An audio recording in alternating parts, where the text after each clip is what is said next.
राज्य सरकार निर्देश क्रमे माननीय मुख्यमंत्री निर्देश क्रमे आज सुभद्रा पदयात्रा समग्र जिले में आरंभ कराई। परिक्रमा आज आम जिला स्तरीय पदयात्रा को आरंभ करूँ। 3 मोहनी पाखर आरंभ होता बर्तमान जिला परिषद सम्मेलन कक्ष समाप्त कर भाव में 9 गोटी पंचायत समिति एवं पटामुंडई म्युनिसिपालिटी पदयात्रा आज आयोजन कर माँ माने निज स्वतःप्रवृत्त भाव में योगदान करिसेंती एवं सुभद्रार जो नियमावली अच्छी एलिजिबिलिटी क्राइटेरिया अच्छी से बाबद आम आज चर्चा करूँ।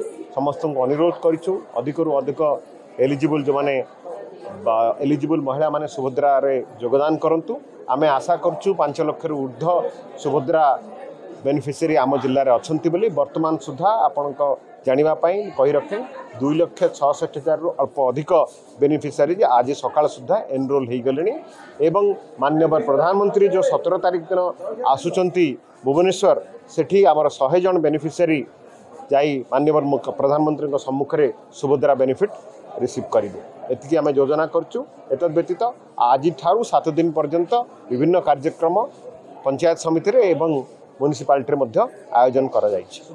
सुभद्रा को नहीं विभिन्न कार्यक्रम करा जायछि। एतद व्यतीत 17 तारीख दिन सुभद्रा एवं स्वच्छ भारत उपरे मध्य योजना करा जायछि। विभिन्न जगह को स्वच्छ रखिबा स्वच्छ केमती रखिबा विकास भी करबा स्वच्छ रखिबा एई उपरे मध्य योजना करा जायछि। माँ मान को सेमानकर प्रथम किस्ती मिलिबो।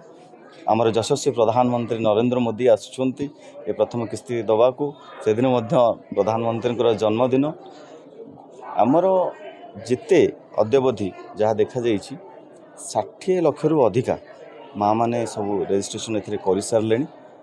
गोटे भल आ सुफल माँ मान को स्वावलंबी करने ये योजना माँ मैंने कहीं व्यस्त हवा दरकार नहीं। जो मैंने एपर्यंत रजिस्ट्रेशन करें पोर्टाल खोला अच्छी से समस्ते रजिस्ट्रेशन करेंगे और आगामी दिन में समस्ते जिते अच्छा हिताधिकारी समस्ते योजनार फलप्रद पाइबे। पोर्टाल खोला अच्छी जो मैंने रजिस्ट्रेशन कर प्रथम किस्ती मिल जाव। जो मैंने पुणी ता परवर्ती जे रजिस्ट्रेशन करेंगे से मिल तेणु कौन हिताधिकारी बाद पड़ेनि। एकदम सरल सुविधा पूरा जदि किसी भी कंप्लेन थाए ए कंप्लेन नंबर दि जाए। मुख्यमंत्री निजे पूरा माने तीक्ष्ण नजर देखुंट निजे उपमुख्यमंत्री प्रभावती अपा कथा को देखुंट।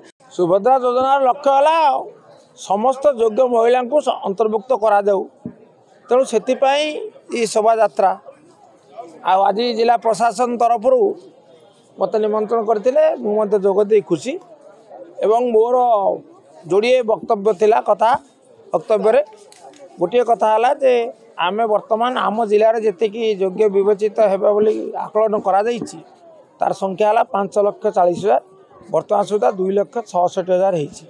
तेणु मुझे अनुरोध कली माँ मान को अन्य मान को सामिल कर योजनार सुफल नि। आ द्वितीय मोर आउ गोटे अनुरोध थिला जे टंका को आपण बद खर्च करेंगे ना सदुपयोग करेंगे जहाँफल जो उद्देश्य करा सफल हो। दिनलिपि लाइव को एबे ही लाइक शेयर सब्सक्राइब करंतु।